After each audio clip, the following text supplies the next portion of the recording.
भक्ति वाली भावना हमारी बन जाती है।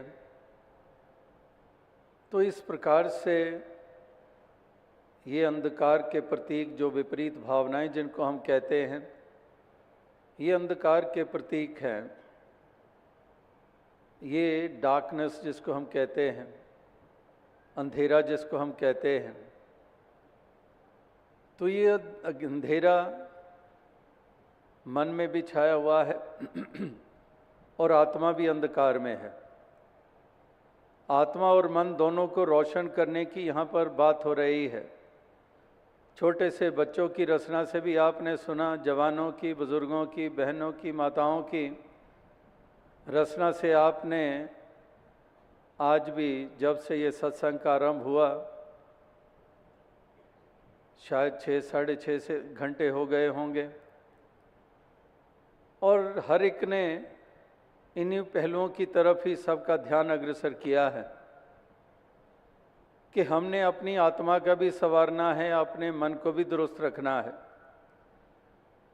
आत्मा जो जन्मों जन्मों से नाना शरीर धारण करती आ रही है, क्योंकि इस आत्मा को अपने निज रूप की पहचान नहीं है, निज घर की पहचान नहीं है।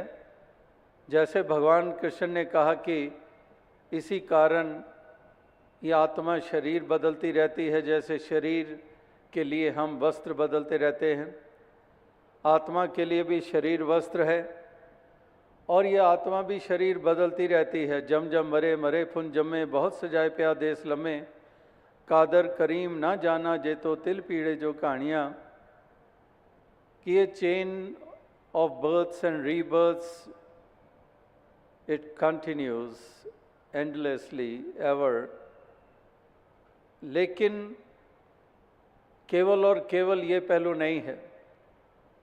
भगवान कृष्ण ने ये भी बात कही है कि अगर आत्मा मुझ अविनाशी को मेरे असल रूप में जान लेती है तो वही आत्मा मोक्ष और मुक्ति की पात्र बन जाती है।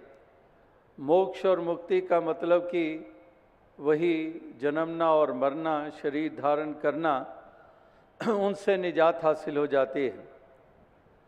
तो इंसानी जन्म को जब जब भी जिसने पाया है, उसके लिए सबसे अहम बात करने लायक यही मानी गई है। वेदों, शास्त्रों में, धर्म ग्रंथों में इसी का ही बयान है, यही जिक्र है कि अवर काज तेरे किते ना काम, मिल साध संगत भज केवल नाम। कि हे इंसान, इस मनुष्य जन्म को पाकर जो सबसे ज़रूरी लाजिम कार्य है, अगर वही अछूता रह गया तो फिर तेरी बात बनने वाली नहीं है।